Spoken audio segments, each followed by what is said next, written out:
நான் தென்காசி திருநெல்வேலி மாவட்டத்தைச் சேர்ந்த இந்த 3 சட்டமன்ற தொகுதி, தென்காசி மாவட்டத்தில் 3 சட்டமன்ற தொகுதி இருக்கின்ற விவசாயிகள், நெசவாளர்கள், பண்பாட்டு தொழிலாளர்கள் ஆலோசனை கூட்ட நிகழ்ச்சிகளை கலந்து கொண்டு சிறப்பித்துக் கொண்டிருக்கின்ற மாவட்ட செயலாளர், அமைச்சர்கள், ஆலோசனை கூட்டத்தில் பங்கு பெற்றிருக்கின்ற விவசாய பிரதிநிதிகள், மண்பாண்ட நிர்வாகிகள், நெசவு தொழில் செய்கின்ற, கைத்தறி தொழில் செய்கின்ற நிர்வாகிகள் அனைவருக்கும் என்னுடைய முதற்கண் நன்றி கலந்த வணக்கம். இங்கே விவசாயத்தை பற்றி சொன்னாங்க. நான் இந்த நீரை சேமிக்க வேண்டும் என்பதற்காகத்தான் நீர் மேலாண்மை என்ற அமைப்பை ஏற்படுத்தணும்.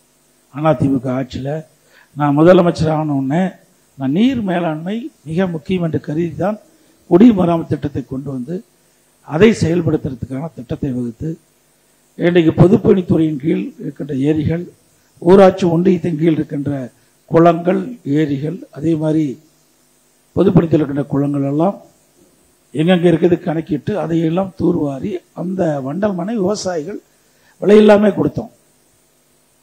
பொதுப்பணித்துறையில் ஒரு 6000 ஏரிகள் முதற்கட்டமாக அந்த குளத்திலிருந்து தூர்வாரணும்.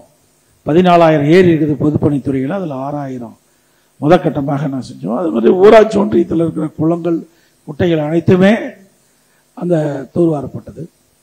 இங்கே பேசுகின்ற போது தடுப்பணை வேணும். நீங்கள் இதற்காகத்தான் நான் ஒரு அமைப்பையே ஏற்படுத்தணும். தலைமை பொறியாளர், கண்காணிப்பு பொறியாளர் இவர்கள்லாம் பொறுப்புக்கு வந்து 1 வருஷம் 6 மாதத்துலேயே ரிட்டையர் ஆகிடுவாங்க. பார்த்தீங்கன்னா சீனியாரிட்டி படி பார்த்தீங்கன்னா அந்த சி ஆகிறவங்க 1 வருஷம் தான் மேக்சிமம், 1.25 வருஷம் தான் இருப்பாங்க. அதே மாதிரி கண்காணிப்பு பொறியாளர் 1 வருஷத்துக்குள்ள இருப்பாங்க. அவர்கள் வந்து எந்த திட்டத்தையுமே நடைமுறைப்படுத்த முடியாத ஒரு சூழ்நிலை. இதையெல்லாம் நாங்கள் ஆய்வு செய்து அதற்கென்று ஒரு தனி அமைப்பு, ஓய்வு பெற்ற தலைமை பொறியாளர்கள், கண்காணிப்பு பொறியாளர்கள் அவர்களை நியமித்து தமிழ்நாடு முழுவதும் நதி, ஓடை இதன் வழியாக செல்லுகின்ற உபரி நீரை ஆங்காங்கே தடுப்பணை அமைத்து நீரை தேக்கி நிலத்து நீரை உயர்த்த வேண்டும் என்பதுதான் இந்த திட்டத்தினுடைய நோக்கம். அதுக்காக நாங்கள் ஒரு குழு மாதிரி ஒரு திறமையான, அர்ப்பணிப்புணர்வோடு, நேர்மையான ஓய்வு பெற்ற அதிகாரிகளை நியமித்து தமிழ்நாடு முழுவதும் கிட்டத்தட்ட ஒரு 3 ஆண்டு காலம் இந்த பணியை மேற்கொண்டாங்க. அதன் அடிப்படையிலாம் அத்திக்கடை அவனாசி திட்டம், அதுவரை எங்களுடைய பகுதியில் 100 வறண்ட ஏரிகளுக்கு 100 ஏரி நிரப்புகின்ற திட்டம், அப்புறம் பல தடுப்பணைகள். இன்னைக்கு காவிரி ஆற்றுல பார்த்தீங்கன்னா 2 தடுப்பணை, நஞ்சை புகழ் என்ற கரூரில் ஒரு 400 கோடியில் ஒன்று, அதே மாதிரி நாகப்பட்டினம் மாவட்டம் அந்த பகுதியில் பார்த்தீங்கன்னா ஒரு ஆதனூர், குமாரமங்கலம் அதுவும் முடிஞ்சு போச்சு. இன்னும் இந்த ஆற்றில் தண்ணி தேக்கி வைக்கல. அதே போல் தாமிரபரணி ஆற்றில் எந்தெந்த இடத்தில் தண்ணி தேக்க முடியுமோ அதையெல்லாம் சர்வே செஞ்சு வச்சிருந்தோம். ஆனால் ஆட்சி மாற்றத்திற்கு பிறகு அதை அப்படியே கிடப்பில் போட்டாங்க. ஆனால் திராவிட முன்னேற்ற கழக தேர்தல் அறிக்கையில் குறிப்பிட்டிருக்கிறாங்க 2000 கோடியில் தடுப்பணை கட்டப்படும் என்று அறிவிப்போடு போச்சு, நடைமுறைப்படுத்துதல. அதே நேரத்தில் அதிமுக ஆட்சி இருக்கின்ற பொழுது பவானி சாகரில் 7 தடுப்பணைகள், அந்த அத்திக்கடை அவனாசி திட்டத்திற்கு தேவையான நீர் முழுமையாக கிடைக்கும் என்பதற்காக 7 தடுப்பணைகள் நாங்கள் அறிவித்து அப்பொழுதே பணிகள்லாம் துவக்கினாங்க. நீங்கள் சொன்ன மாதிரி நாங்கள் போட்ட உயரம் வேற, அவர்கள் வந்து உயரத்தை குறைச்சி விட்டாங்க. அது பிரயோஜனம் இல்லாத போச்சு. நாங்கள் எந்த பக்கம் உயரம் அதிகமாக இருக்குதோ அந்த பக்கத்தை தேர்ந்தெடுத்து அந்த இடத்துல கட்டினா தான் தண்ணி அதிகமாக தேக்கி வைக்க முடியும்.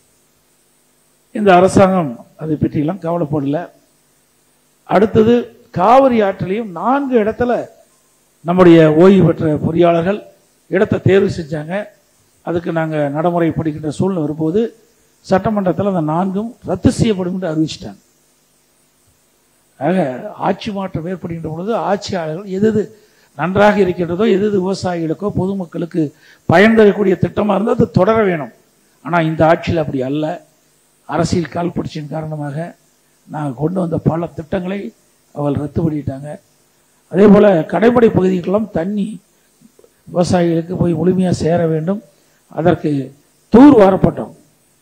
இதுக்கு பார்த்தீங்கன்னா திராவிட முன்னேற்ற ஆட்சி இருக்கும்போது பணம் ஒதுக்குவாங்க, முழுசாக தூர் வர மாட்டாங்க. நான் இருக்கின்ற பொழுது ஒவ்வொரு மாவட்டத்திற்கும் மாவட்டத்திற்கு ஒரு செக்ரட்டரி, செயலாளர், ஐஏஎஸ் செயலாளர் அந்தஸ்துள்ள அதிகாரி அனுப்பி அவருடைய மேற்பார்வையில் தூர்வாரப்படணும்.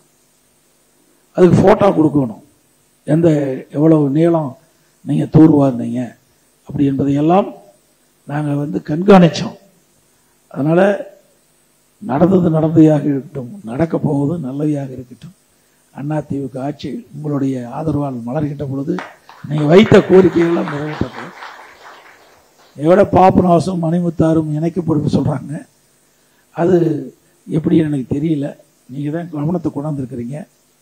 அது சாத்தியமா சாத்தியம் இல்லையா என்பதையெல்லாம் ஆய்வு செய்து விவசாயிகள் என்ன எண்ணுகிறார்களோ அதன்படித்தான் செயல்படுத்தும்.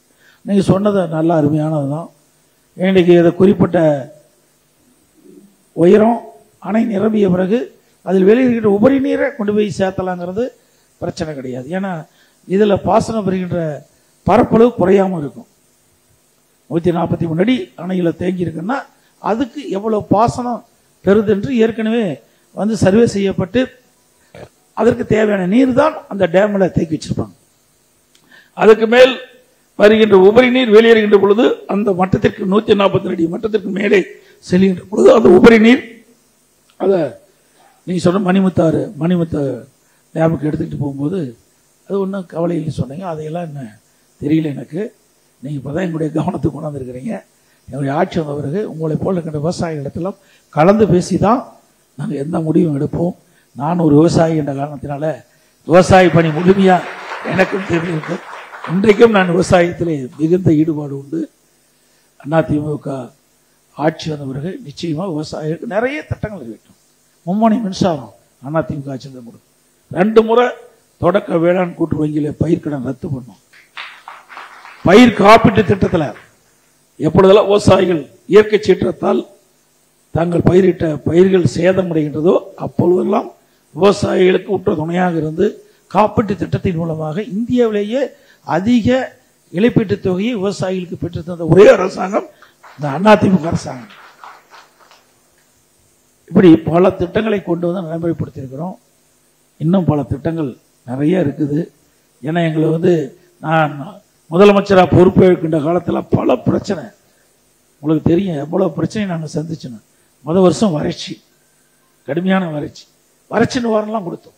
2248 கோடி ரூபாய் வறட்சி நிவாரணம் கொடுத்த ஒரே அரசாங்கம் அதிமுக அரசாங்கம் தான். அதுபோல நீங்க இந்த சிறு குறு விவசாயிக்கெல்லாம் நீங்க பென்ஷன் கொடுக்க சொன்னீங்க. ஏற்கனவே இருக்குது. உழவர் பாதுகாப்பு திட்டத்தில் அம்மா இருக்கின்ற பொழுதே சிறு குறு விவசாயிகளுக்கெல்லாம் என்னென்ன வசதி செய்து கொடுக்க வேண்டும் என்ற அதெல்லாம் ஒரு விதியிலே இருக்குது. அவள் ஆக்சிடென்ட் ஆனால் பணம் கொடுக்கறது அவள் நிறைய அதில் இருக்குது சிறு குறு விவசாயிகளுக்கு. ஆனால் இந்த அரசாங்கம் முழுமையாக நடைமுறைப்படுத்தலை. அது மட்டும் இல்லை, சிறு குறு விவசாயிகள்லாம் நம்ம கறவை பசுகள் கொடுத்தோம், விலையெல்லாம் ஆடுகள் கொடுத்தோம், கோழிகள் கொடுத்தோம். இப்படி சிறு குறு விவசாயிகளுக்கு தேவையான உதவிகள்லாம் அதிமுக ஆட்சியிலே வழங்கப்பட்டது. அது மட்டும் இல்லை, பசு வீடுகள் கூட கொடுத்தோம். பல சிறு குறு விவசாயிகளுக்கு பசு வீடு இல்லாத நம்முடைய சிறு குறு விவசாயிகள் ஒரு 1/2 ஏக்கர் 1/4 ஏக்கருக்கெல்லாம் கூட வீடு கட்டி கொடுத்தோம். அதே போல மண்பாண்ட தொழிலாளர்களுக்கு அதிமுக ஆட்சியில் அவர்களுக்கு எந்த பிரச்சனையும் இல்லாமல் அங்கங்கே இருக்கின்ற ஏரி குளங்களில் அந்த கழிவை அள்ளுவதற்குண்டான நடவடிக்கை நாங்கள் கொடுத்தோம். அவர்களுக்கும் தேவையான உதவிகளை செஞ்சோம். அதே போல கைத்தறி நெசவாளர்களுக்கு அவர்கள் அதிமுக ஆட்சி என்ற பொழுது கைத்தறி நெசவால் நெய்யப்பட்ட துணிகள் அதிகம் தேங்கி போச்சு. ரிபேட் வேணும்னு கேட்டாங்க. 300 கோடி ரூபாய் நாங்கள் கொடுத்தோம். ஒரே ஆண்டில் ரிபேட் 300 கோடி கொடுத்து தேங்கிய கைத்தறி துணிகள் எல்லாம் விற்பனை செய்யப்பட்டோம். பசு வீடுகள் கொடுத்தோம். நிறைய வீடுகளுக்கு செஞ்சிருக்கிறோம். மீண்டும் அதிமுக ஆட்சி முறைகின்ற பொழுது நீங்கள் மனுவாக கொடுக்குறீங்க. அந்த மனுவில் உங்களுடைய ஆட்சி அமைந்த பிறகு என்னென்ன திட்டங்கள் நிறைவேற்ற முடியுமோ அதையெல்லாம் நிறைவேற்றி கொடுப்பதற்கான நடவடிக்கை நாங்கள் மேற்கொள்வோம் என்று இந்த நேரத்தில் தெரிவிக்கிறோம். ஏன்னா ஏற்கனவே நிறைய கூட்டத்தில் விவசாயிகளுடையது, கைத்தறி நெசவாளுடைய பிரச்சனை, இதுவரை மண்பாண்ட தொழிலாளர் பிரச்சனைலாம் நான் பேசிட்டேன். மீண்டும் அதுவே திரும்பி பேசக்கூடாது என்பதற்காகத்தான் நான் ஒரு சில வெற்றி மட்டும்தான் இங்கே குறிப்பிட்டேன். அதிமுக ஆட்சியை பொறுத்த வரைக்கும் மக்கள் ஆட்சி.